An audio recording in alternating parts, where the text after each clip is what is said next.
Geek Myths, a novel about life, love, and the pursuit of sonic screwdrivers. Available in paperback and Kindle edition from Amazon.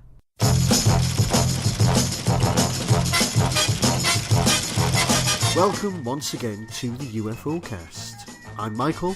And I'm Luke.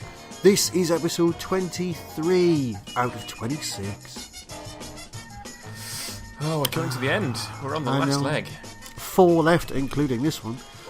Yeah. Well, I'll miss it. I will, yes. But we're going to carry on probably with something else. Yeah. So, today we're discussing Reflections in the Water, not Reflections on the Water.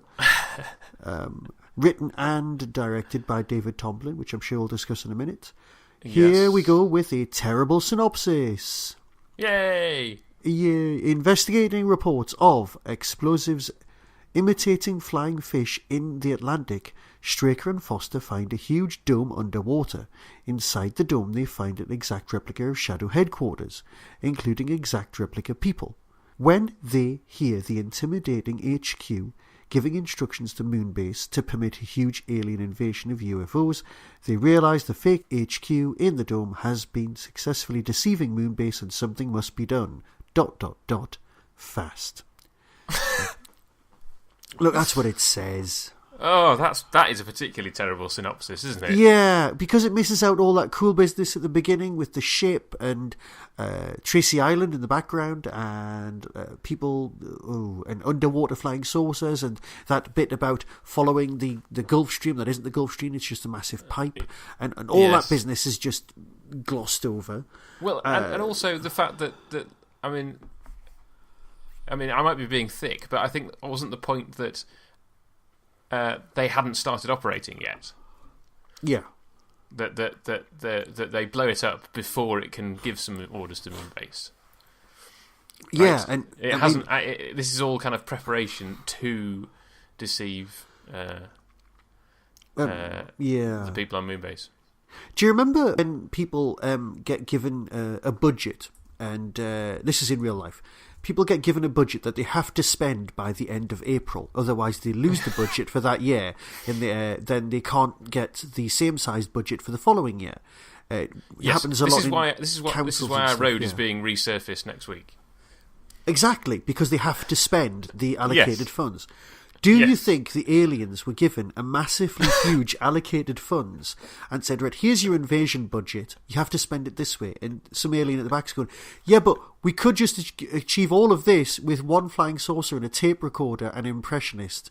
We don't have to create a giant underwater base or have pipes running or, in fact, have any of this business, or build a giant dome, or clone people, or get people who are not just clones but sound the same, or have the same uniforms made, or anything like that. No, we've got this massive budget, and we really need to achieve it before the end of April. That is our budget for this, and that is basically the real flaw with the whole of it. It's so much style over substance on behalf of the aliens, it's unbelievable.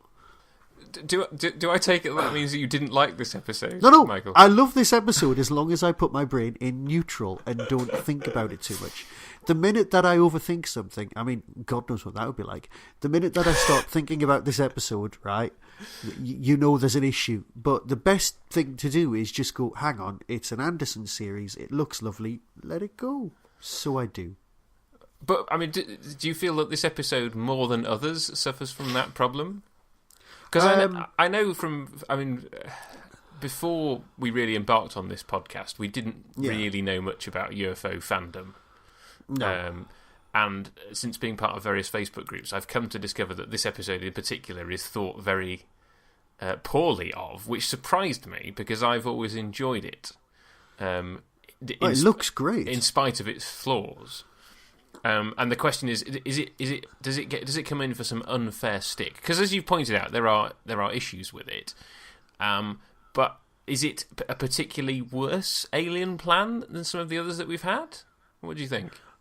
Well, all right, okay. Let's leave the budgetary comedy out of the way for a moment. Yes. Right. Now, there's Angela Lansbury, the Murder, She Wrote woman? Yes. Yeah. Right. Murder, She Wrote went on forever, right? I think it went on for about 12 years, right? And she was already old at the time. I think she's about 200 now. Yes. But in an interview, she once said that she'd been told that a TV series should be cancelled the moment that there's a storyline where one actor is playing two parts and they get to meet themselves. Right, that is the point. That is the it's the 1950s equivalent of jumping the shark. Right, you just go, no, that's wrong. And if you think about it, the minute Doctor Who starts doing that is the minute that the format ends up changing. Right, and it happens a couple of times. Right, it happens happens for the first and second Doctors early on. Right, so you start going, oh, okay, that's the point where I think that science fiction has to be the exception to that rule. Okay. Because I mean, I don't know much of Angela Lansbury's career beyond Murder, She Wrote and the couple of Agatha Christie movies that she was in. Oh, and Mrs. Harris Goes to Paris. Anyway, I can't think of a sci-fi movie that Angela Lansbury's been in. I'll tell you what, I'd watch it. I would, yes, I would. But yes. Arguably a Bed, Knobs and Broomsticks, but let's not go there. Yes, because I think the moment that you have a non-science fiction context in which an actor is asked to play two parts, and it isn't the Man in the Iron Mask or the Prisoner of Zenda. Well, okay, so we've got there's lots of classical kind of reason for doing things like that, but there's always plenty of science fiction reasons why you can have people that look like themselves. Yes, you have time travel plots where somebody meets themselves, and so it's the person. I mean, Red Dwarf does it in episode 2, I believe. Yeah. Where Lister meets old Lister, and Lister sees himself a few minutes in the future in a mirror. So, and you wouldn't say that Red Dwarf jumped the shark at episode 2, right? No, arguably I can see that point. Yep.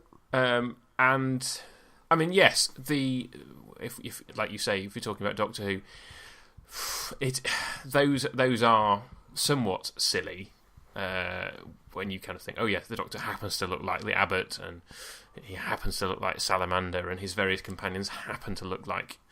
But that plot's been done over and over again, and I don't think I don't think it's that's all right. And let's face it, worse for it. Yeah, and you've got your Star Treks, your alternative universes as well, where everyone, are they the evil ones? Well, they've got beards.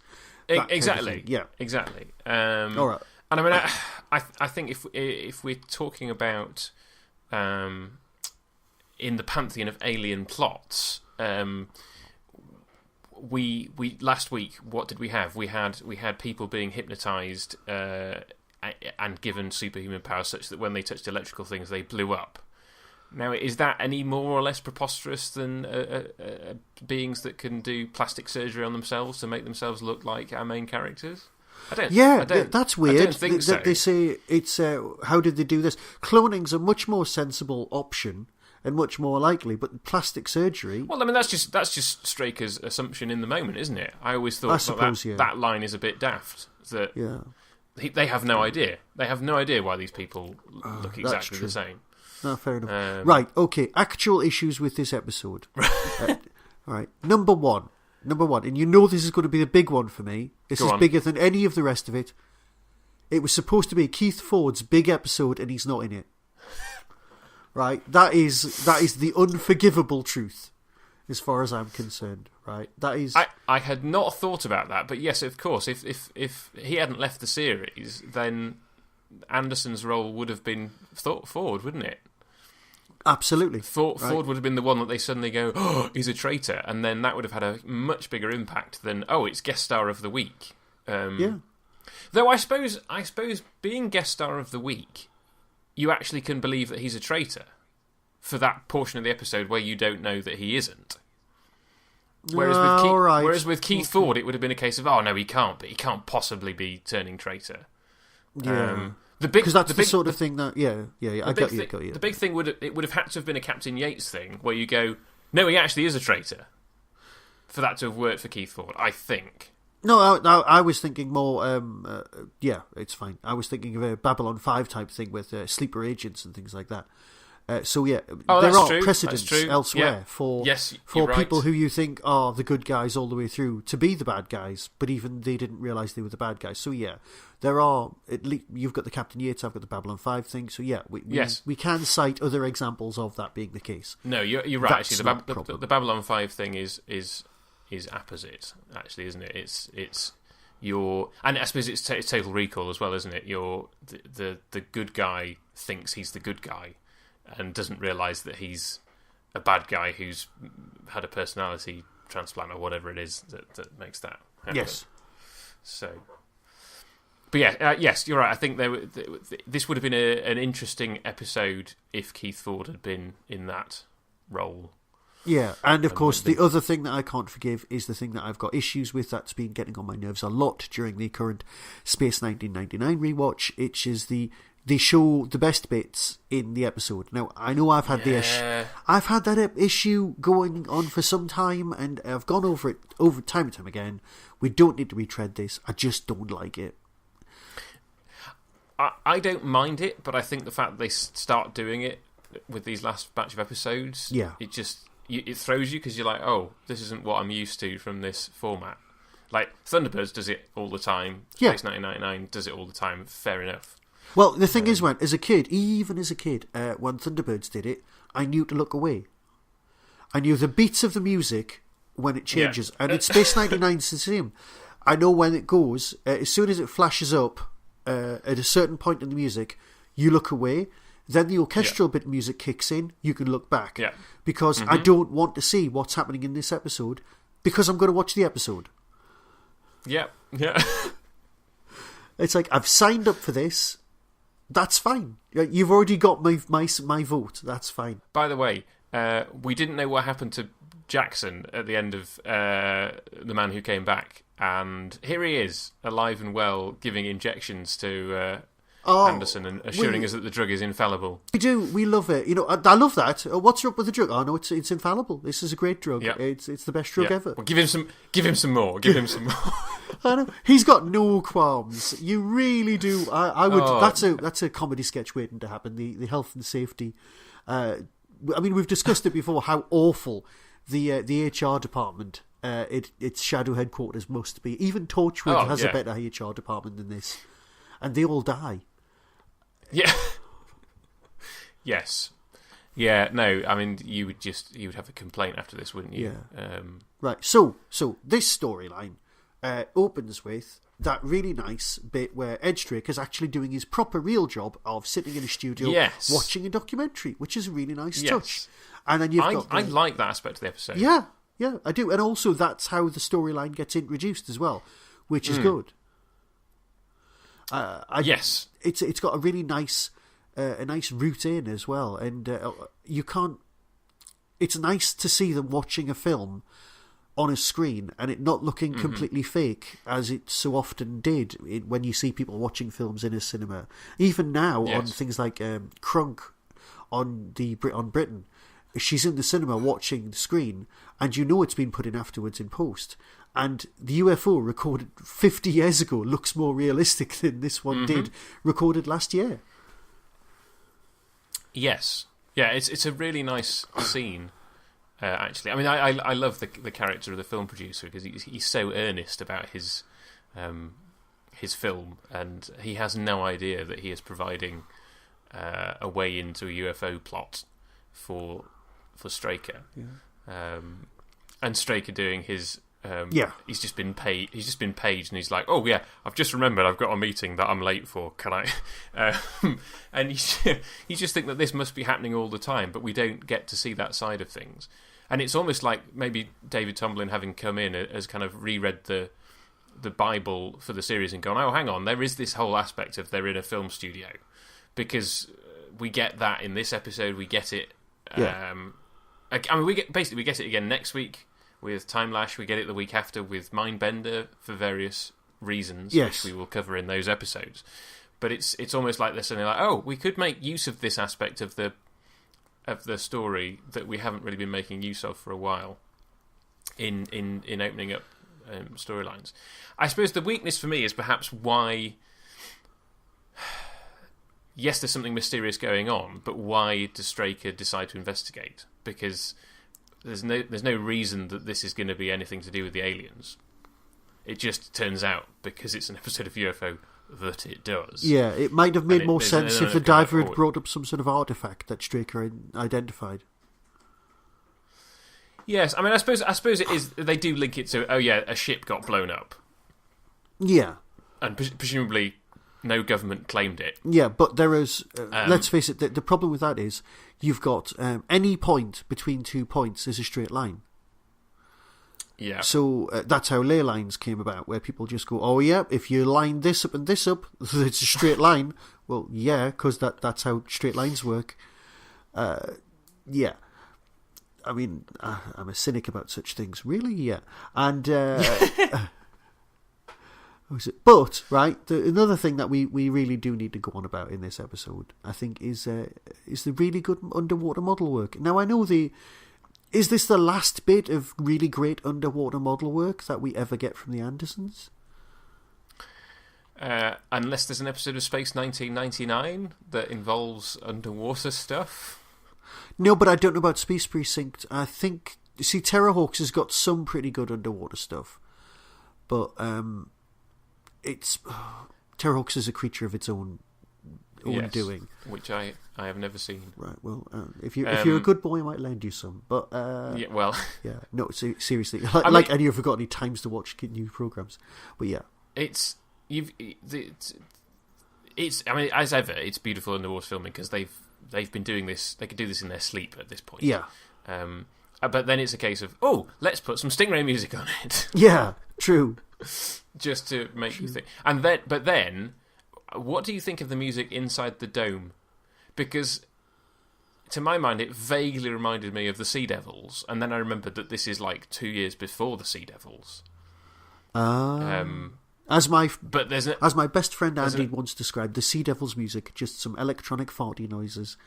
Yes. But yeah. But it's brilliantly done electronic farty noises. But I think perhaps because there's that link in my head, I'm like, it's an underwater episode, and it just we both do this, don't we? We link things up to Doctor Who. Yeah. You just can't help it. And I don't know how you feel, but the whole, once they're inside the dome and then they're running around corridors, because it's in colour and on film, it makes you think possibly more of 60s Star Trek. But there is also an element of Doctor Who in that, they're running along corridors. Well, they're running along empty corridors. And they're running along the same bit of corridor shot from different angles. That's a good point. One assumes. Yeah. Well, the camera looks up and establishes, that opening shot of the interior of the dome. It could have been shot last week. It genuinely could have, and it looks good. Yeah. I mean, entering the dome, bit weird, right? All that business. I thought that was really clever though, like the way that is shot, and again it gives a suggestion that the aliens' technology is vastly superior to ours. That they've invented a way of kind of going in and out without an airlock. True, because it heals itself. I get that. Yeah. Yes. Yeah. Oh, here's the thing. And I know the dome is a basic, sphere shape, but Quatermass, Quatermass 2 specifically. You won't have seen the TV series, but you will have seen the film, possibly. No, I've seen all of them. Yes, right. I've seen all the TV series. Well, I haven't seen episodes 1 to 3 to 6 of the Quatermass Experiment because nobody who wasn't around in 1953 has seen. No, but has seen those for the Quatermass Experiment. You've probably seen the David Tennant reimagining. I've seen the 2 episodes that survive. I've seen the movie and the David Tennant reimagining. Yeah, right. So and I've seen Quatermass 2. Yes. Right. So Quatermass 2. Big domes, alien invasion of Earth, but they've created big domes in the middle of the countryside. And it's an alien invasion where they've created a big dome to live in. The only difference is that these are people. Yes. Yes. Yeah. So, yes, the aliens are prone to overly complicated plans, but, after 23 episodes, we know this. Well, yes. Yes. Quatermass 2 also basically ripped off by Robert Holmes for the plot of Spearhead from Space. But we are now massively digressing. Yes, I thought the filming of the fight between Straker and Foster, and then the bit where Foster is talking, the real Foster comes back, and then they've got the corpse of Foster on the ground. The way that that's filmed is, I think, is really, really clever. Yeah, there's a whip pan and an edit. There's a whip pan where you're like, there we go. Oh yeah, there we go, and he's back to, and you know that there's somewhere in the middle of that whip pan is a cut, but they've hidden it so cleverly. Yeah. That you've gone from Michael Billington in a wetsuit to Michael Billington in a shadow uniform. Yeah. So what do you think? I know we were talking a few minutes ago about the underwater yes. sequences, but what do you think about the immovable divers? When they come out and they're clearly models and their legs don't move at all, so they have to be given those things to pull them along on. Once they're being pulled along, it goes all James Bond. And there's that well-known... Well, no, I mean, my thought was Stingray, again, because they have those things essentially in Stingray. That's true, yeah. I mean, they're just slightly less... They're a bit more colourful and fancy and Technicolor. Yeah. Well, let's face it, within, 6-7 years of this, you've got almost precisely the same sort of thing going on, but probably by the same model people, for Moonraker and all the Bond films that had all this kind of business as well. So, yes, I mean, I think didn't Meddings go on to do? Derek Meddings went on to do Bond films, didn't he? So yes, there's no wonder there's a crossover between the two. Right, so I will just take a quick glance at my notes. Did you? I was going to say you wrote some notes because I didn't. Yeah. So popular fandom, according to you, doesn't really rate this very much. I've just seen a lot of comments on Facebook groups when people bring up Reflections in the Water. There's some people that go, yeah, I like it, but then a lot of people go, oh, it's terrible. And I'm like, it's no more terrible than other poor episodes of the series. And in fact, I don't think I would even go so far as to say it is a poor episode of the series. No, not at all. I think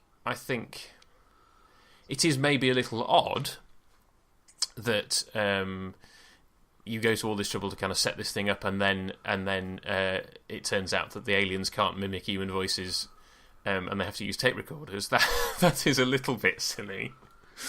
Yeah, and it does make you think, well, the whole plot could have just been achieved with the tape recorder, but this is kind of where we came in. So but they make the point, because they have that conversation about, well, why don't they just do that? And then Straker makes the point that they'll be seen on video monitors. Yeah. So that whole thing does make sense. That they have to do it with synchronizing lips and tape recordings. No, that's fair enough. And I suppose the tape recorder bit just makes it look all the more clunky, more so than perhaps some of the other technology that's on show, that you kind of go, okay, if this was in a real future with all this stuff, then all this stuff would be a lot more miniaturized and fancy looking. And I mean, it's the same issue that you have now with Star Trek original series is supposed to happen after the current Star Trek Discovery, and that doesn't make any sense at all. No, visually doesn't make any sense at all. And I don't know why you would do that. Well, I mean, they have, and it's quite entertaining, but you just have to forget, I think. Yeah. Well, to be fair, this is the first ever Star Trek series I've not watched on broadcast.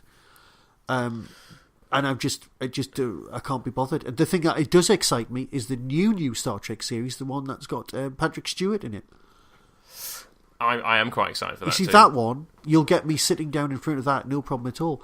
But the fact that I have to go all the way to Netflix, and I have to scroll through, and then there's subtitles. Oh my God, there's subtitles. Right, I'm dyslexic, right? By the time I've read what the Klingons are saying, the episodes are finished, right? And I can't pause it. Well, I could pause it, but, the screen will forget where I'm up to.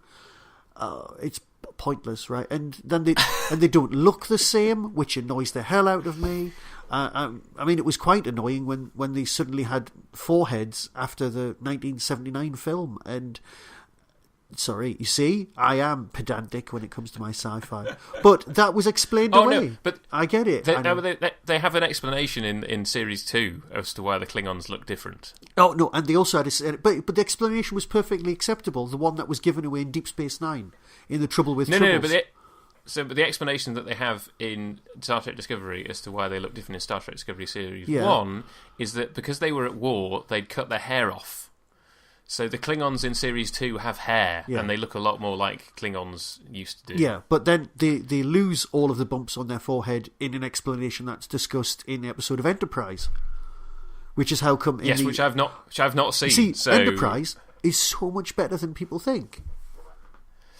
So I think I've seen series 1 and 2 of Enterprise. While in that kind of period of my life when Zoe was needing to sleep on people. Yes. And so I would watch an episode or two every day while she was sleeping on me. And then that period ended while I was just into Series 3 of Enterprise. Oh, trust me, it gets worse. My daughter just turns 10 next week, and it does get worse.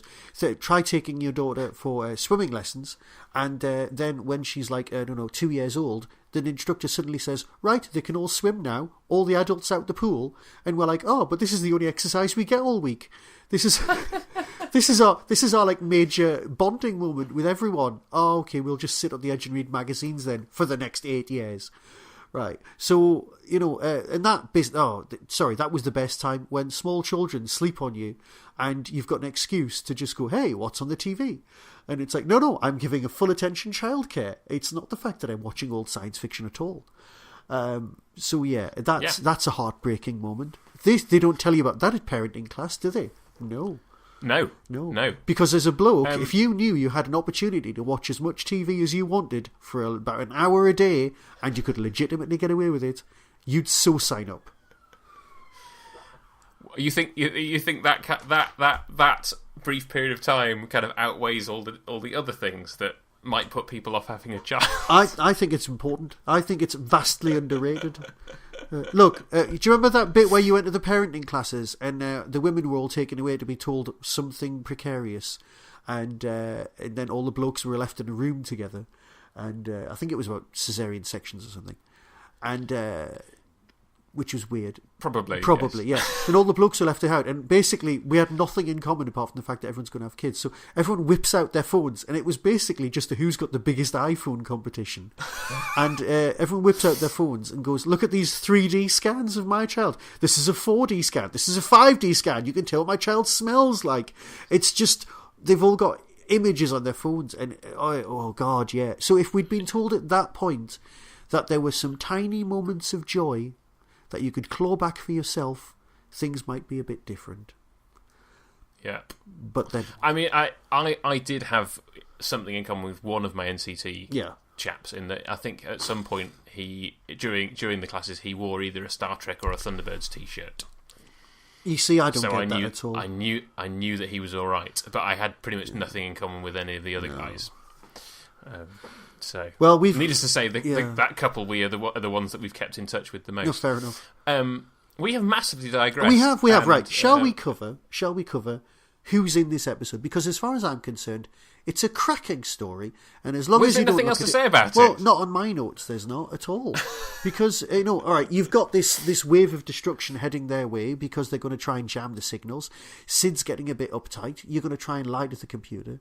You've got I still think it's a mistake not to have had Keith Ford in this, because we never did find out what he was up to apart from that, why he wasn't around, which made me sad. And then we did. I mean, we have to talk about the ending. Oh, actually, no. There's two. There's one other. There's one other thing, and then we have to talk about the ending. No, so the one other thing is, how do you feel about Virginia Lake at this point? Since her reappearance? Well, I like the fact that she keeps going to the computer and asking it what's happening, because Straker keeps going, find out. And the computer gives the correct answer straight away. And then it constantly gives the correct answer repeatedly throughout the whole program. And they keep going, no, computer, you're all wrong. And the computer's going, I think you'll find I'm right. I am actually... Yes. Computer says yes. But it's right, but it's not right in enough specificity for it to be helpful. And also, she just ends up looking like she's all that she's there to do is feed stuff into the computer and then read what comes out. Yeah, that's true. No, that's true. I'd forgotten how poorly served she was. Up till this point, because she gets stuff to do she definitely gets stuff to do in the next episode, which we will talk about next. True. Time. No, she does. She definitely gets things to do. She definitely gets things to do. But in this episode, yes. She's... Oh, I mean, let's right. Uhura in Star Trek, there's a woman on the bridge, but she's answering the phones. We get that, right? Yeah. Here, there's a woman in charge now, but she's got as much to do as Alec had, which wasn't very much. Yes, and I suppose this episode highlights that because you're back to Foster and Straker kind of buddy cop thing. So let's talk about the ending then. Okay, so you've got all these UFOs coming in, and we've never had anywhere near this. I mean, the most we've had before in an episode is 3, I think. Or there's like 2 groups of 3 being a decoy. Whereas with this, you've got maybe, 50? Is it supposed to be 50? I can't remember. Says 40. It says 40 on my okay. notes. There's a lot of them anyway, and you've got these No, the waves. Second wave of 40. Yeah. There's a second wave and the first wave. And you just kind of think, even without the aliens' plan of tricking them basically to not intercepting, right? Yeah. How the heck do they blow them all up? Because with 3 interceptors, you're lucky if they get 1 in most episodes. And then in this, you're like, each interceptor hits. You've got the ground stuff on the moon, which is kind of firing and blowing stuff up. And then you've got Skydiver seemingly like... And we've established last episode that there's more than one Skydiver, but in this episode, you still just see the one. And suddenly it's like, oh, amazing. We shoot everything down. The aliens don't shoot us. And, well, hey... I think do they lose? I think they get maybe one of the Moon Force things gets ground to air it's things implied gets that blown up. that's like radio controlled anyway, though, isn't it? Yes, I think it is. Yes, but having said all that, it's a brilliant spectacle. I mean, it's beautifully shot and executed, isn't it? Yeah. Although I can have all those problems with it on one level, I think it's a really dramatic and exciting ending to the episode. No, you are completely right. It builds up the tension. It pays off, and it's nice that the aliens are almost going to win again, which is great. Yes, and I suppose there's another thing at the beginning of the episode where you learn that they've got these deep space tracker things that feed into Sid. Because we've talked about this before about how does it actually work? Well, it's not just Sid on his own. There's other things out there. Yeah, Sid's more like a processor, really. Yeah. Yes, I mean the implication is that some of these things are manned as well. Like, did you get the impression that thing was manned at the beginning of the episode? Was manned? It wasn't a similar model to one of the ones that was used as a space probe earlier on, and that was manned. I think we'd seen one before. Yes. Yeah. So I don't think it deserves its reputation for being so bad, right? No, I agree completely. I genuinely do. Yes, I mentioned the flaws earlier on, but you know what? There's flaws in every episode of UFO, and it's not a bad thing. Yeah. You know, if it was a truly bad thing, we would have given up long ago. And it's a great series. Well, should we do our Anderson watch and all that jazz? We should, because I've got very few notes. I've only managed to recognise one extra cast member, and I don't think he ever did Doctor Who. And if he did, I'll be very surprised. Who did you recognise then? It's the main doppelganger bloke. James Cosmo. Yes. Yes. Who was in Wonder Woman not so long ago, which was good. I mean, he's in lots of things. He is. God, yeah. He's one been... of those... hard working actors. He's in everything. Yes. I was like, it's Crossroads, it's Alvida's Impet, it's and so on and so on and so on. It's everything. But the last thing I saw him in, he's one of those people that in my head, he's the old guy. Like I can't think of, and then there's this, which is so early in his career that he's almost unrecognisable. Like it's one of those things you go until you're told that it's him. You're like, that's what that guy that I know so well from being an old guy looked like 50 years ago. But also, more importantly, I think this is one of the few times he doesn't get to use his Scottish accent. Yes, he's actually definitely RP in this. He's definitely RPing. Yep. So yes, I mean, in the same way Lou from Neighbours cropped up, and you're like, we know Lou from Neighbours as this old guy in a soap. Yes. We know James Cosmo from his more recent work.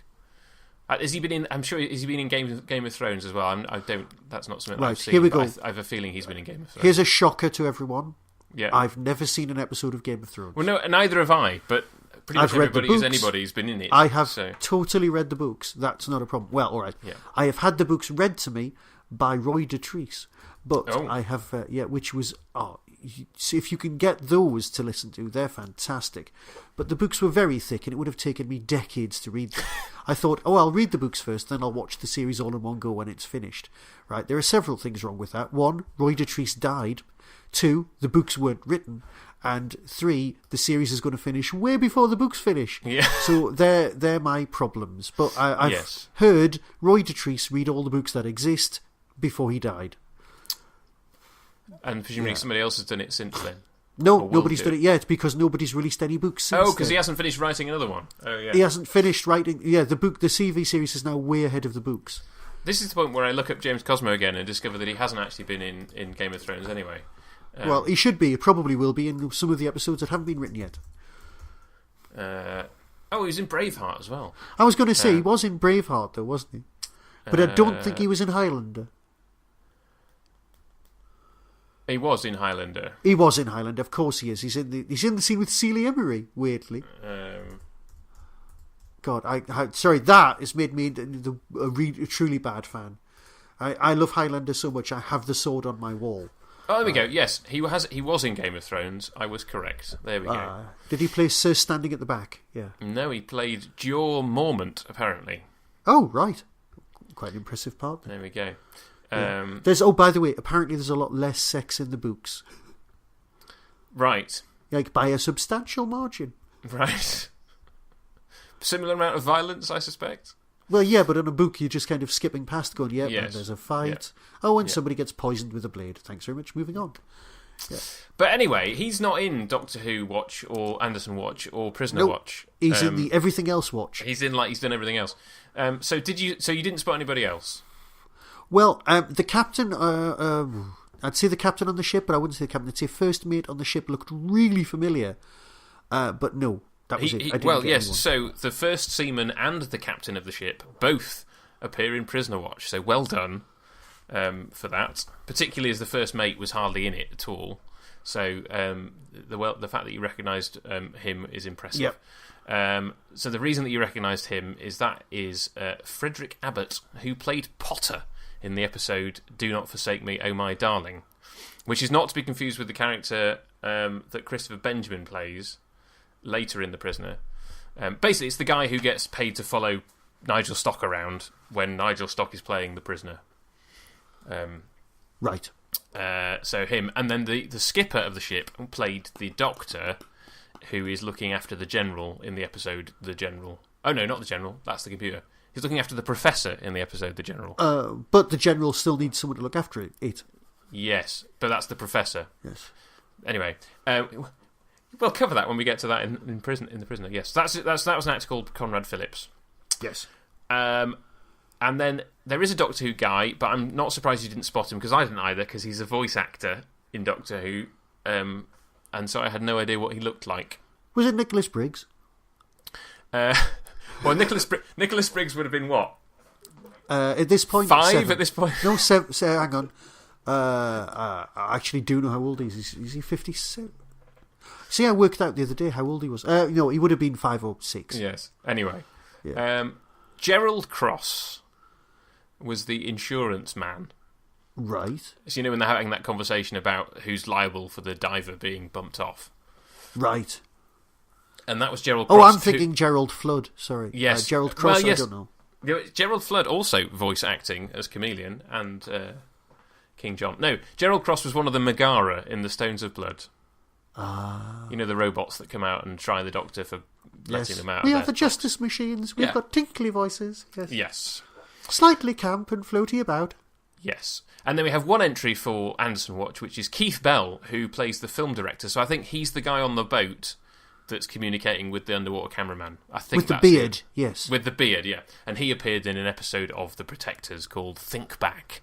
Everyone's been in The Protectors. I really should embrace it so much. Right, but there's someone else that I want to mention, right? Yes. Because we mentioned his counterpart in a number of episodes ago. Did you recognise the film producer? No. You didn't? Okay. What, the old man who's very earnest? Yes, the old man who's very earnest. Right. So, do you recall that in the episode The Square Triangle, the husband who they were trying to bump off Yes. I mentioned at the time that he had been in an episode of Fawlty Towers. Yes. Right, so You the did. film producer is the other guy from that episode of Fawlty Towers. Yes. So there's the whole. Basil has this problem because Mr. Hall, who is played by the guy from the Square Triangle, twitches a lot, and then Mr. Twitchin, who's played by the film producer from this episode of UFO, is trying to find out what Mr. Hall's name is, and Basil can't bring himself to say Mr. Twitch. Oh no, yes. Anyway, I'm trying to explain a comedy scene from Fawlty Towers. If you haven't seen the episode Gourmet Night, go and watch it because it's very funny.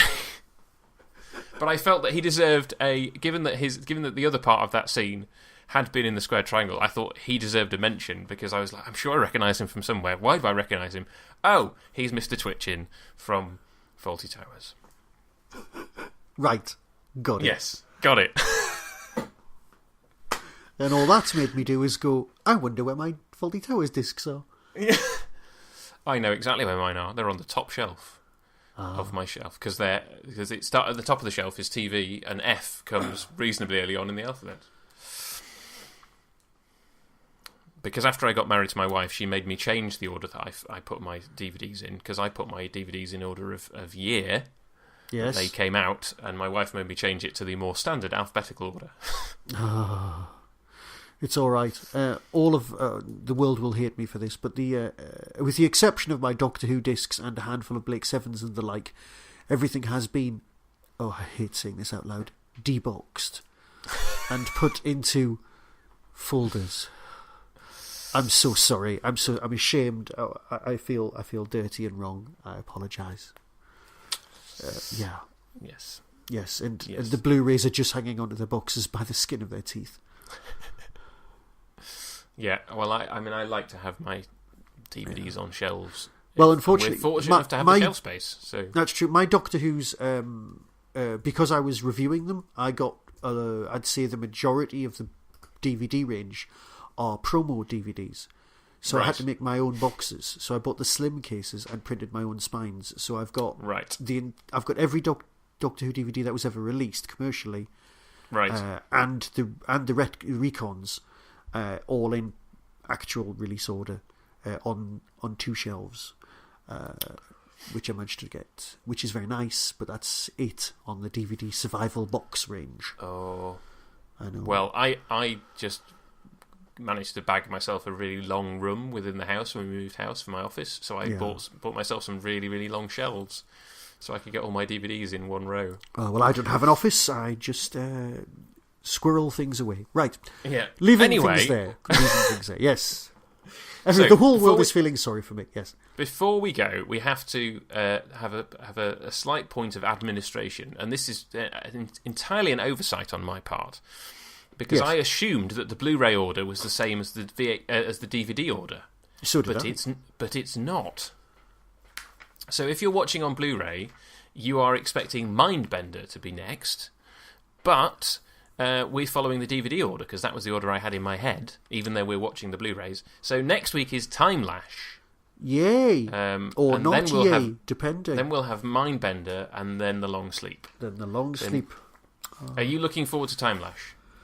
Well, I am, yes, but I'm looking forward to all 3 of the last 3, to be fair. Yes. They're going to be some fun conversations.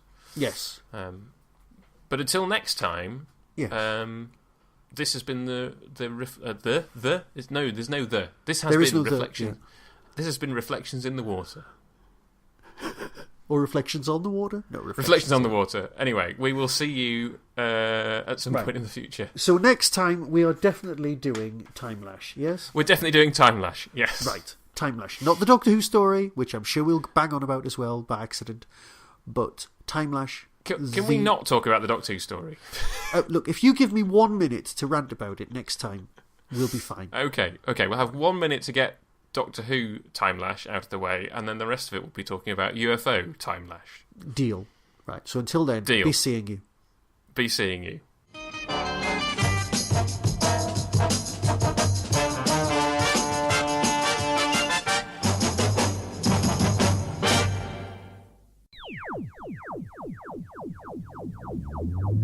That was the Doctor Who Tin Dog Podcast, available on iTunes, YouTube, Twitter, RSS, Vimeo, and across the internet. Doctor Who and its associated properties are all copyright and trademark of the BBC. No infringement is intended. Why not become a supporter by visiting patreon.com/tindog. Contact the show on tin-dog@hotmail.co.uk. The Tin Dog Podcast is a founder member of the Doctor Who Podcast Alliance.